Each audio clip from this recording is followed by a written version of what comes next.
May be seated. Court now in session.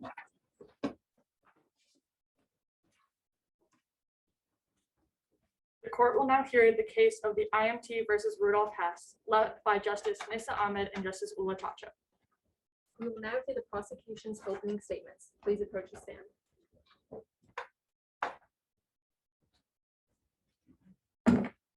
Good afternoon, Your Honors. My name is Zoe Larson, prosecuting attorney for Rudolph Hess with my co-counsel Annie Hallahan. To preface his guilt, it has been argued that Hess has suffered from amnesia and is not in the correct mental state for this trial. I am here to rebut that and clearly present to you that he is fully competent to understand the charges against him.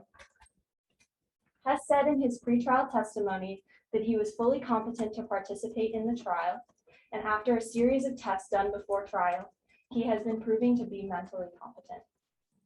The report explicitly says there is a conscious exaggeration of his loss of memory and a tendency to exploit it to protect himself against examination, end quote, in document 6, chapter 4. The fact that he is exploiting a fake medical condition to avoid questioning clearly conveys that Hess is competent to what will happen in the trial, and he remembers previous events that he was involved in. Per Chief Justice Reese Benford, the trial is going forward to try individuals most responsible not to determine collective guilt. By this standard, Hess is not incompetent or just following orders. He was an individual member working towards the fixed ideology of eliminating Jews. I will now be talking to you about why Rudolph Hess is guilty of conspiracy. Firstly, I must stress that Hess played a pivotal role in the execution of the atrocities that took place during World War II. Hess was given, as clearly stated in document 3196 PS, full power to make decisions in Hitler's name and in all questions of party leadership. Also stated in document 3200 PS, the Führer's deputy, Rudolph Hess, the Führer's deputy heads, by order of the Führer, representing him, the party. From this order, all tasks of the staff of the Führer's deputy follow. This illustrates that all documents, laws, and decrees dealing with any party aims and purposes were to be reported to Hess. He knew about the criminal acts being committed. He knew that he had the power to stop it, but he didn't. He willingly signed off on documents ordering fatalities into action and was fully aware of the correspondence dealing with the final solution, the deliberate policy of murdering all the Jews in Europe. This is clearly seen in document 3067 PS, where Hess, as Hitler's right-hand man, approves of the breaking of the German-Soviet non-aggression pact, allowing for the elimination of people with hereditary diseases and the prevention of offspring from people thereof. Whether they went straight to him or they were dealt with by members of his staff, he knew. Hess made the conditions for the atrocities of World War II to happen. He participated and devoted himself to the well-oiled killing machine of the Nazi Party. Not only was he deputy Führer and therefore a high authority member of the party, but he was also a member of the Reich cabinet, the first named member, seen in 1774 PS. This gave him a very important seat in the German government, where he was further able to read, make edits, and sign off on oppressive laws that cost millions of lives. Hess was a deciding factor in the determination of who was Jewish and therefore not a citizen or human in the Reich. This means that Hess established a foundation that subsequently allowed the Nazis to brutally eliminate Jews in the German Reich. He approved of the definition of who is not a citizen of the Reich, as seen in document 1416 PS, where Hess is listed alongside Frick and given the responsibility of implementing the Reich citizenship law, the law defining who is and is not human in the Reich. Furthermore, Hess also signed off on many documents, for example, 2000 PS, where he, alongside Nazi leaders, explicitly defined that Jews are not considered human, not by where they lived, but who they were.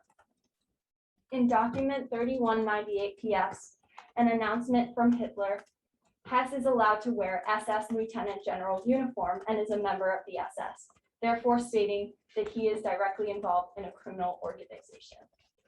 He had the authority of a lieutenant general therefore was crucial in conspiring to cause harm and murder millions of innocent people. Even if he did not directly inflict harm on millions, he was the conductor of the orders and was the cause of the fatalities. In summary, Hess is guilty of conspiracy because he had actively signed off and plotted the murder of millions of minorities in the German Reich, the minorities being the people he determined were inferior to the German race with other high-ranking Nazi officials. To further his guilt, Hess is also guilty of war crimes. Hess was responsible for implementing racial laws that he had signed off on into the subsequent German territories of the German Reich. One particular instance is when, described in document M105, Hess made a speech at the Messerschmitt Works. Hess makes clear to the German soldier that German and its army should celebrate, for the relentless pursuit of the 4-year plan has started to fall into place. He states that for the uniqueness and the abundance of his weapons of his material, for these he must thank the untiring efforts for many years of Adolf Hitler, but for their uniform reliability and excellence, for these things he must thank the German creators, end quote. This makes it apparent that Hess was well aware of the remilitarization of Germany. It is very distinct that Hess's efforts to establish German dominance in Europe alongside with Hitler and other Nazi Party members have fallen into place. Also made clear in an interview with Hess in May of 1941, Hess backed the efforts to remilitarize Germany, which goes against the explicit terms of the Treaty of Versailles that Germany is to have no military power. He states that England should give Germany a free hand in Europe, and Germany would give England a completely free hand in the empire, with the sole reservation that we should return Germany's ex-colonies, which she required as a source of raw materials, in document M117. This is an obvious example of the many times that Hess has tried to plot and take action for the expansion of the German Reich and to broaden its hold on the world. Clearly, this goes against many treaties stating that the attempt and carrying out of German expansion is prohibited. As a high-ranking Nazi, but also as a German citizen in general, Hess was fully aware of the Treaty of Versailles and what it entailed, and yet he stood for the domination of the German Reich without regard for what treaties were broken. In regard to Hess's trip to Scotland, it is obvious that Hess was merely trying to cover up his actions before and during the war. He knew what he did in the years leading up to the war, and that he was actively committing and planning atrocious crimes.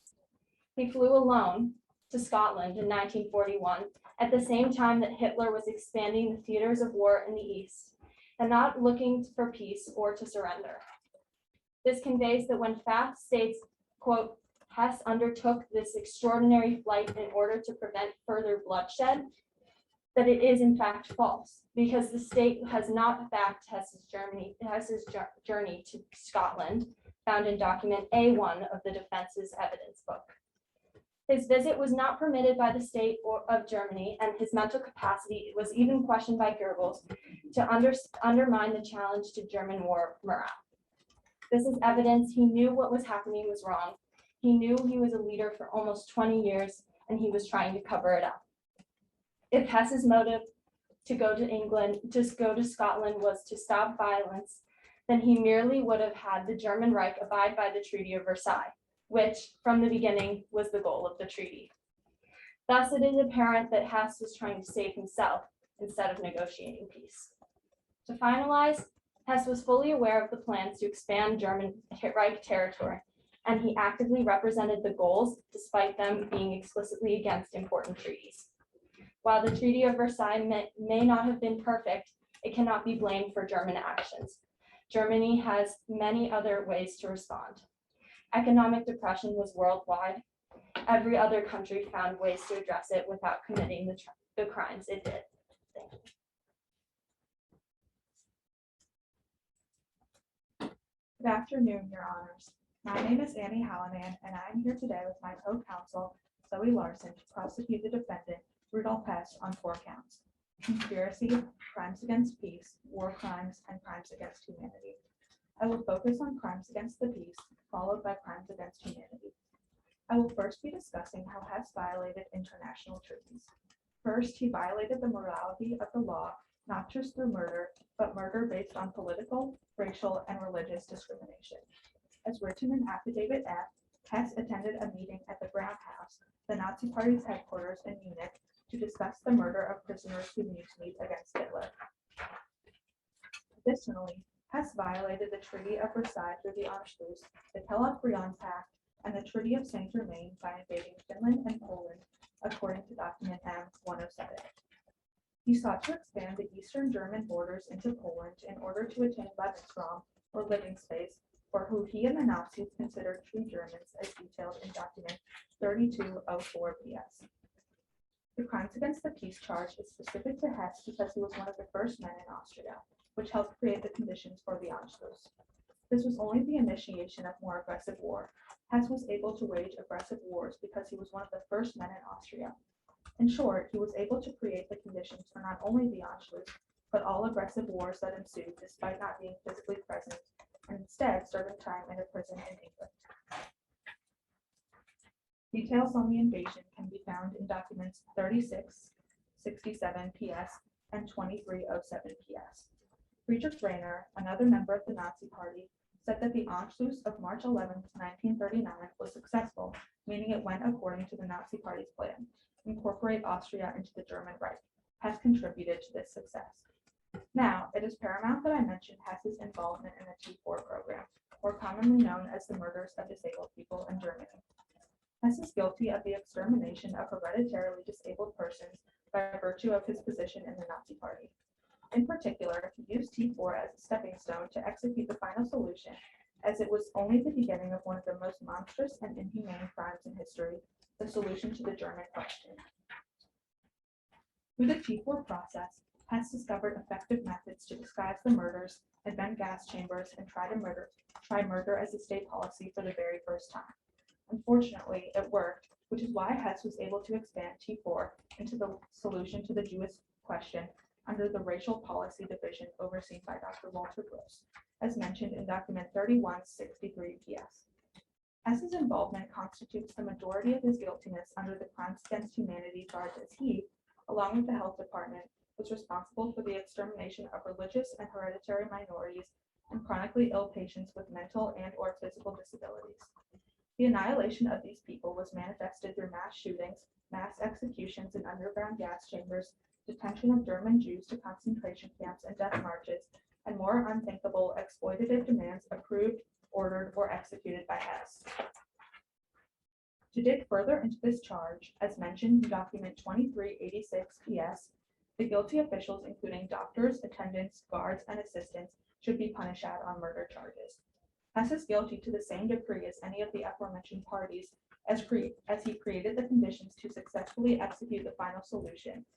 Justices, in the same document, it is stated, all policy-making officials of that department are guilty of crime, and that they turn the machinery of justice into a base political instrument of oppression and persecution, established procedures which were in violation of the natural rights of man, and sent many people to death and to punishments for deeds of which they were innocent. This clearly demonstrates that Hess took part in the connivance of the war. Further, to work towards the Nazi Party's end goal of a pure Aryan race, Hess was instrumental in decision-making. Document 3163 PS reminds us that the deputy of the Führer received full power to decide in the name of the Führer in all matters concerning the party leadership. With this, Hess used his party organization to gain Germany's consent to compulsory sterilization, which is explained in detail in document D-181. Similarly, the Enabling Act, a law passed by the Reich government in the summer of 1933, allowed the legal sterilization of any disabled person. As if this were not vicious enough, the Enabling Act also allowed the German cabinet to introduce any law without supervision from the Reich Chancellor or President von Hindenburg. Hess signed off on this law, which shows he approved the rules described in the law. While it is impossible to undo the crimes committed by Rudolf Hess, one small way to achieve a form of justice is to convict Hess today on the 4 indictments he is very obviously guilty of. Thank you for your time.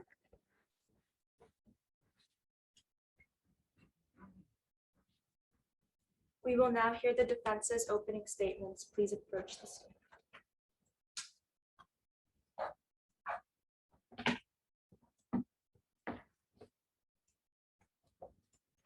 Good afternoon, Your Honors. I'm here on behalf of the defendant Rudolph Walter Richard Hess and would like to make the following statement regarding his actions over the past 4 decades. When not following orders, Rudolph Hess made humane, peaceful, and civil decisions. As deputy to the Führer, all of his decisions were his own, but were still overseen by Hitler. His ultimate goal was to help Germany, and that is why Hitler allowed him to have so much power. He took individual actions to bring prosperity and peace to the German country. Rudolph Hess joined the Nazi Party hoping to bring change to Germany, not to prosecute other people or to sabotage governments. After the failed Beerhall Putsch, Hess was imprisoned with Adolf Hitler in Warnsburg prison. In prison, Hitler dictated his own biography, Mein Kampf, to Hess and his personal chauffeur, Emil Maurice. While Hess did transcribe Hitler's words, he never added his own opinions or ideas. Hess simply wrote while Adolf Hitler spoke. Clearly, Hess is not responsible for any of the ideas portrayed in the book or any of the propaganda that ensued. Following his release from Lauenburg prison, the defendant Rudolph Hess created the Volksdeutscher Rat, the Council of Ethnic Germans. By creating this organization, Hess aimed to handle the party's foreign relations. However, people soon began to believe that Hess was involved in the Nazi Fifth Column. As seen in documents A2, A3, and A4, Rudolph Hess strictly forbade anyone from interacting with the internal affairs of the countries the party was in contact with. His goal was to create positive relationships with the Germans living in other countries, not to subvert their governments. Now, sometime after the Nazis gained power in Germany, the euthanasia T4 program began. In addition to this, actions were taken to sterilize certain groups of people. Among the men that signed documents regarding the aforementioned plans was Rudolph Hess. While Hess takes full credit for any of his signatures regarding these processes, he does not recognize the idea that he discriminated against any persons. It is widely understood that the euthanasia program was a targeted discriminatory operation. Few, however, know that there was a complex process for determining if someone was worthy of the euthanasia program. The process, seen in document D181, took into factor social adequacy, physical and mental ability, race, gender, and health conditions. Each factor was analyzed under heavy scrutiny and considered with extreme care. As you can see, Rudolph Hess did not blindly discriminate. It must also be taken into account that the Nazis were not the only ones to use compulsory sterilization. The United States Supreme Justices have ruled in favor of sterilization on more than one count. 2 such decisions are seen in documents Buck v. Bell, 1927, and Skinner v. Oklahoma, 1942. These justices, however, were never tried for their actions considering sterilization, so prosecuting Hess would be unlawful. Other countries have also used means of sterilization and euthanasia in order to achieve a so-called better society, meaning the Nazis' actions were not unique. As World War II began, Hess became increasingly sidelined. His relationship with Hitler dissolved, and he became less respected. Bormann soon took over many of Hess's previous roles. 2 years later, Hess flew to Scotland. He took it into his own hands to flee Germany with the intention of negotiating peace. He simply wanted to stop the unnecessary bloodshed and slaughter, as is highlighted in document A1. Rudolph Hess was so dedicated to his goal that he risked his life flying into enemy territory on a solo mission. He attempted 3 times, but was forced to return to Germany due to bad weather each time. Finally, on his 4th attempt, he managed to cross the border, but his plane was shot down. Hess nearly died in the crash, but managed to finish his trip. After arriving in Scotland, Hess was arrested and held in prison. He soon negotiated terms of peace with the Duke of Hamilton. Before Rudolph Hess departed, he left a note for Hitler explaining his actions. Hitler, however, did not have the expected reaction. After reading the letter, he went into a rage, as is described in documents 1866 PS and M116. He removed all of Hess's titles, gave a secret order stating that Hess must be shot on sight should he return to Germany, and labeled him as mentally unstable. Clearly, Hess took actions that opposed the Führer's wishes. Since Hess actively sought peace, he should not be found guilty of crimes against the peace. Another topic related to the euthanasia program is the final solution. The defendant Rudolph Hess was not present at the Wannsee conference and was not involved with any of the following decisions. In fact, he was being held in prison while the conference took place, meaning that he had zero relation to the Holocaust. Now, I would like to remind the tribunal that Rudolph Hess suffers from self-induced amnesia. As a result of his mission, he has remained in constant fear of assassination, even while in prison. Soon he began to have delusions. Now his memory of events before the flight to Scotland has become blurred, thus he may have a little bit of difficulty answering questions regarding affairs that took place before 1941. Thank you. We will now hear the defendant's statement. Please approach the stand.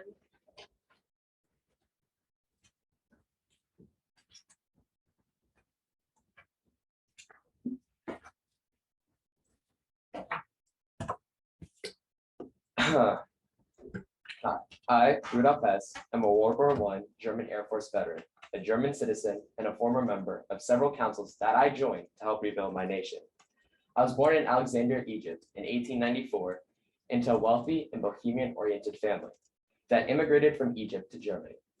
I went to the University of Munich, a prestigious university founded in 1472, and studied nationalist propaganda, which helped me become a political leader. While I helped several organizations garner support, I had no involvement with the illegal, vicious acts of those conspiring in Germany. I sought peace and valued the lives of others as opposed to supporting the monstrosities that occurred. While the prosecution can't support their accusations, I'm being accused of conspiracy to commit crimes against humanity, war crimes, crimes against the peace, as well as war crimes, crimes against humanity, and crimes against the peace. The Treaty of Versailles left my country in economic desperation because we had to pay for the war. Our financial insecurities caused mass havoc and desperation. The Weimar Republic kept failing to establish stability with constant re-elections. I sought to better my country by bolstering the Nazi Party, which I joined in 1920. With more financial security and support, I became in charge of the Central Political Committee of the party in December of 1932 and helped the Nazi Party rise to power. As any loyal citizen would, I merely tried to better my country and raise a political party that would make Germany a more stable country with a more reliable government for the people, which is a normal action in other countries. With my power, I try to help my people from any threats to the well-being of my country.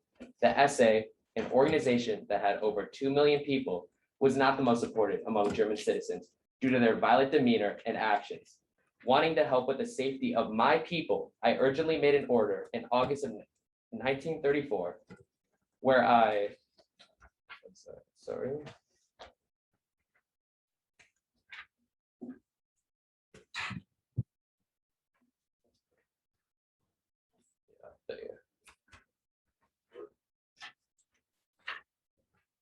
revoked the SA's position of power. My actions towards any of the people of my country were neither wrong nor illegal, but were good. And if one argues I did something wrong while not breaking the law, then that suggests they believe my actions were wrong despite not breaking anything legal. I simply acted along the cultural and goals within my homeland, and believing German culture is not right implies ideas of cultural superiority. It also suggests the ability to punish anyone for anything, to try to give me charges for something legal and righteous. While I joined an advisory council and reached high political feats, they were to be able to help out my desperate country. While I knew Hitler from being together while we served, the prosecution suggests my connection with the monstrous Hitler to divulge my involvement with Hitler's wrongdoing. However, they provide no evidence. All they have are assumptions that stem from their biased perspectives. The count's discrepancy and inconsistency with their logical conclusions illustrate how frail any point of me being involved in crimes I did not commit are. On March 16, 1935, while serving as a deputy to the Fuhrer, I signed a law that reinstated military conscription to help give jobs and better the lives of my people, as well as provide security from other countries. While I helped in formulating part of the German army by helping with the legality of the army, I did so legally and only sought to help my country by building the military up. I did not make any orders for the German army and was not responsible for any ordering of invasions. My actions are common between my country and other countries, as increasing military power is normal. And thus, if I were to be incriminating for helping my people feel safer with a better army, so would every other country that has ever had an army. Throughout all my actions, I prioritize peace when dealing with other countries, as I signed treaties with them to better foreign relations, as well as establishing the foreign organization of the Nazi Party to legitimize my aspirations of maintaining peace. I tried to save lives from World War II, as I've always wanted peace, and I know how vicious and bloody war is, as I fought in World War I. I chose to depart from my country without the backing of the Nazi Party to bring peace among Britain and German relations, as my wanting for peace struck controversy to that of the Nazi Party. I put the risk of imprisonment for the better of my people over staying home safely with my family. At the end of my trip in 1941, I was in prison and kept locked up until trial, despite not committing any of the vicious acts of the Nazi regime and only wanting to better the lives of my people and achieve world peace. Thank you. We will now begin the direct examination.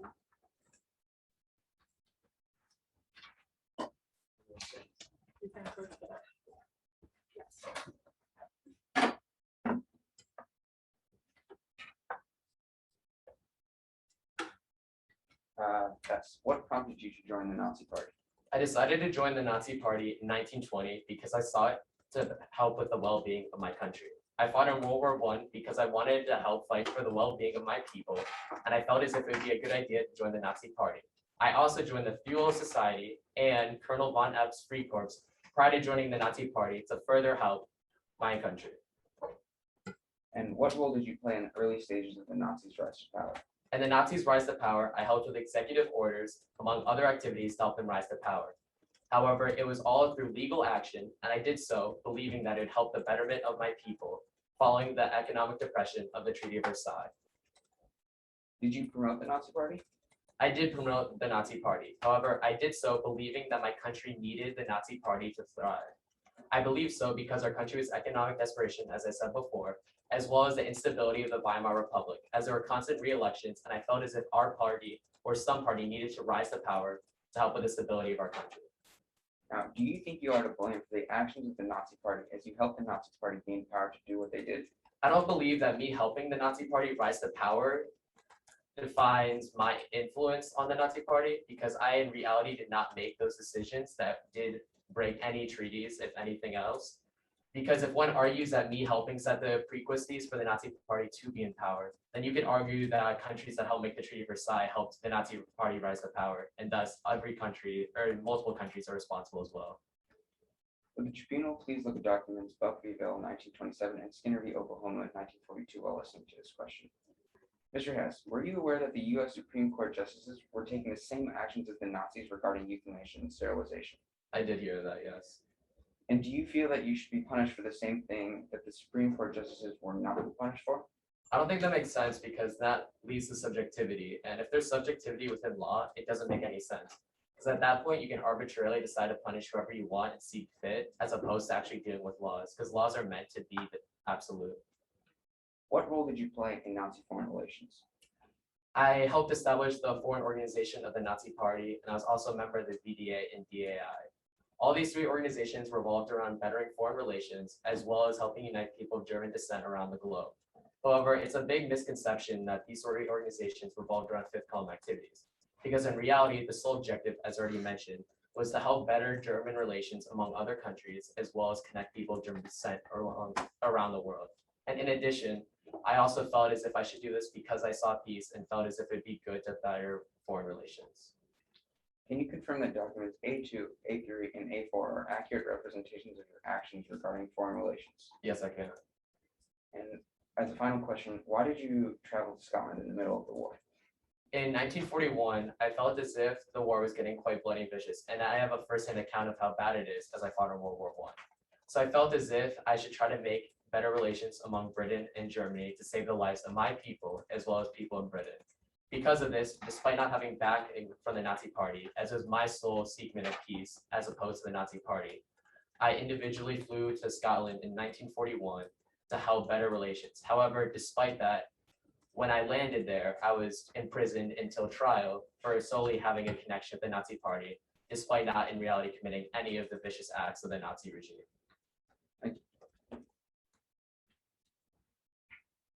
We'll now begin cross-examination. Please approach the bench.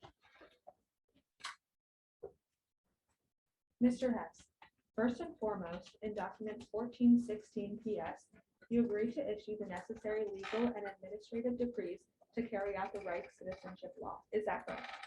Yes. Is it also correct that, according to this document, you decide who is a German citizen and who is not? Can I see the piece of evidence you're referring to?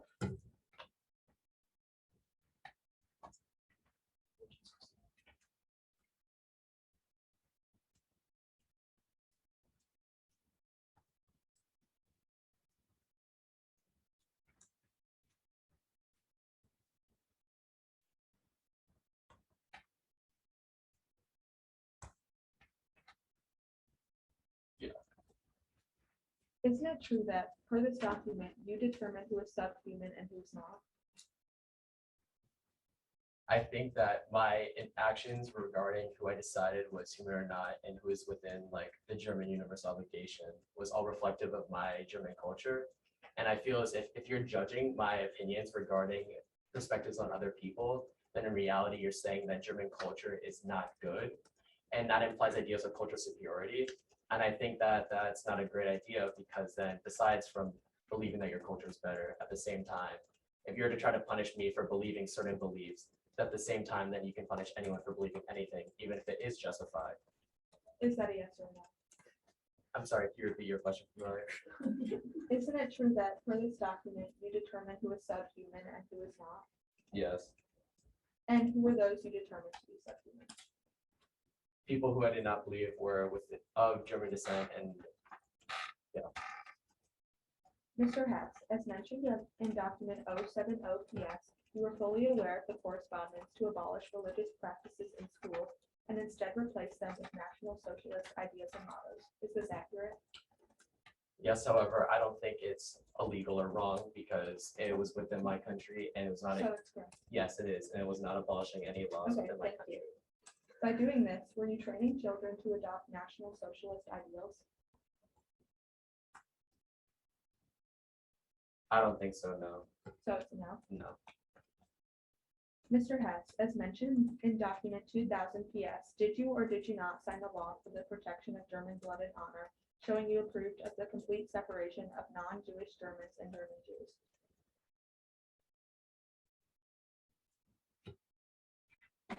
Yes, Isn't it true that you attended a meeting at the Brown House on the 3rd of June, 1939, to make the Nazi Party exclusive towards the Christian faith and therefore discriminate against those of that religion, as described in document 838 PS? yes, however, I don't think it's unjustified, as you can choose whoever you want to be within. So that's a yes. Yes, it is. In document 3076 PS, you approved the transfer of the Reich governor and Austria's powers to the Reich governors. You did this to ensure Germany's success in annexing the Sudetenland. Am I correct? Yes, Because you signed off on this letter, Mr. Hess, is it fair to say that you yourself wanted totalitarian control over Germany? no, it was solely because I wanted to help combine and unify with Yes them. or no? Mr. No, Hess? In a speech you gave, transcribed in document M105, you said, "The German soldier must understand, for the uniqueness and the abundance of his weapons and of his material, for these he must thank the untiring efforts for many years of Adolf Hitler." What did you mean by this? I see the resilience, and I just put it out.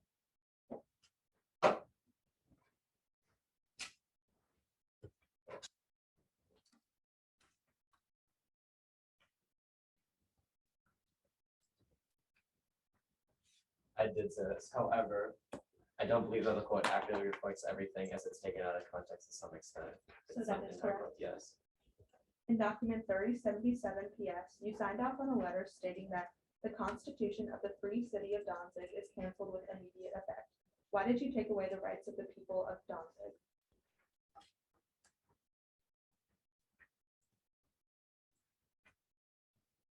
I think that, for one, was within my personal cultural beliefs in Germany, that was what we should do. But also at the same time, I don't think it's unjustified or unlawful, because Okay, thank you. As stated in document 2386 PS, the referendum were all active and ardent contributors to the furtherance of the Nazi Party and the intellectual enslavement of the German people. Are you a referendum of the Nazi Party? you repeat that. Are you a referendum of the Nazi Party?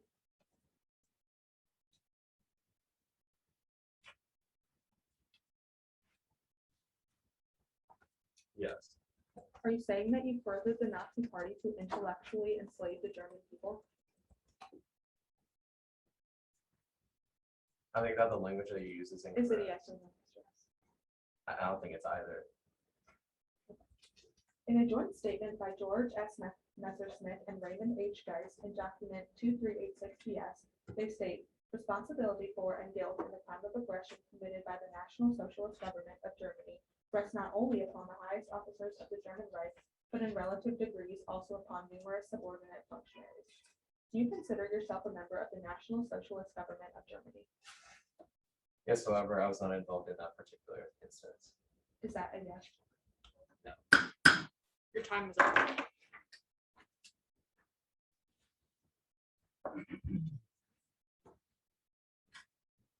We will now begin the tribunal questioning.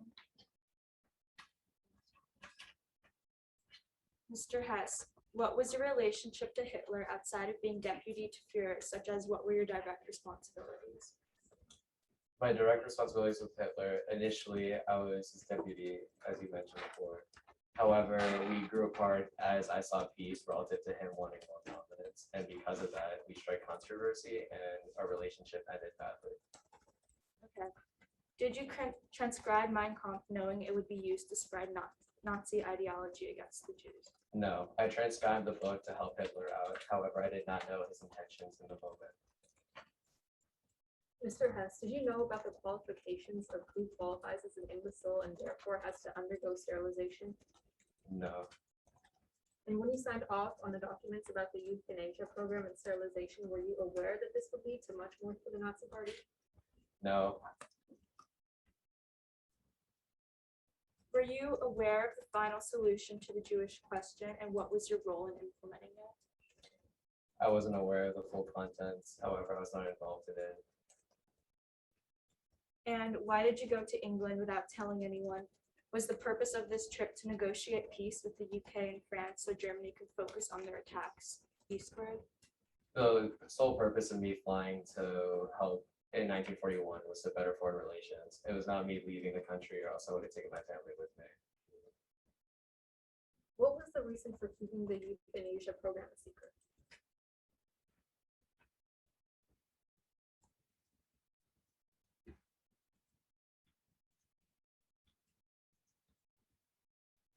The reason we kept the euthanasia program a secret was solely because we didn't really know how to deal with it. Although we do think that it would have been accepted had we let it been known publicly, as it was a cultural belief amongst Germans.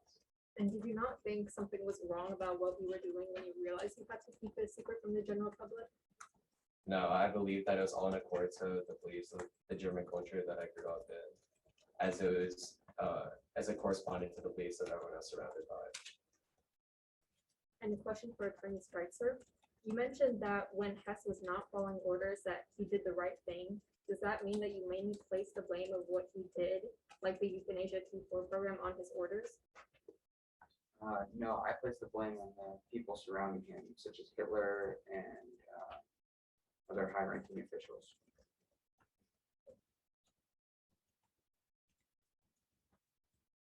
We will now hear the prosecution's closing statements. Please approach the stand.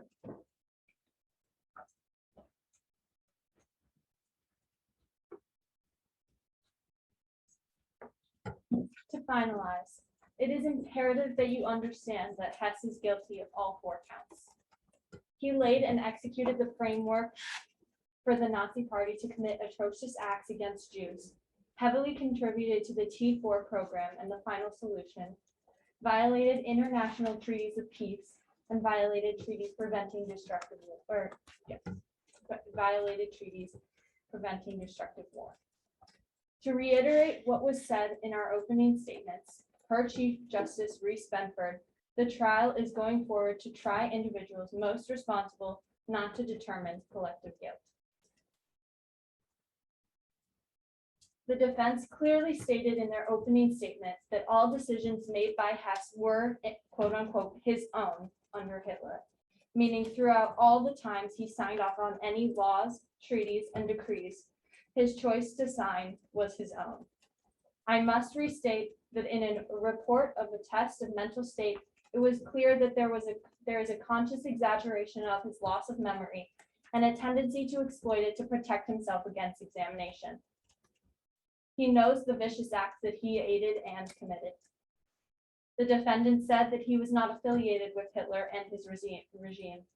This is clearly false, shown in numerous laws, decrees, and other communications from Hitler himself, giving Hess, the deputy Führer, authority, and most times sole command of atrocious acts carried out by the Nazi Party. The Nazi Party had clear goals from the start. The defendant claims that by helping the party to rise to power, he was not helping the party carry out its goals. But Hess knew its goals from the start. He knew Hitler's goals from the start when he wrote down Hitler's dictation of Mein Kampf and directly supported those goals. To close, Hess said that he prioritized peace. Would he say that T4 was peaceful? Do you, Hess, believe that the final solution, the mass murder of Jews in Europe, was peaceful? Do you believe that the Anschluss was peaceful? Do you believe the death marches, gas chambers, or concentration camps were peaceful? Hess was the one to authorize these violations. We will now hear the defense's closing statements. Please approach the stand.